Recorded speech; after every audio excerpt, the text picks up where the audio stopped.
వెళ్ళిపోతే ఏడిచాడండి అర్జునుడు శిబిరంలో.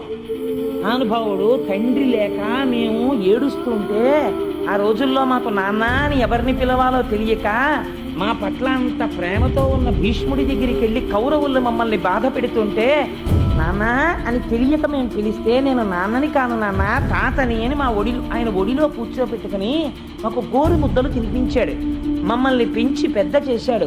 సర్వకాలముల యందు మా ఉన్నతిని కోరాడు. మాకు ఆశీర్వచనం చేశాడు. మాకు విలువిద్య నేర్పాడు. మాకు ద్రోణుడిని గురువుగా పెట్టాడు.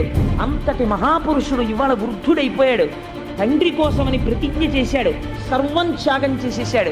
అంతటి ధర్మమూర్తి అయి తన వంశాన్ని చూసుకోవాలని ఇంతకాలం నిలబడిపోయాడు. అటువంటి వాణ్ణి సవ్యసాచినై గాంధీవం పట్టుకుని శిఖండిని అడ్డు పెట్టుకుని ఆయన మీద బాణ పరంపర పడుతుంటే ఆయన ఒళ్ళు నెత్తురు కారిపోతుంటే నేను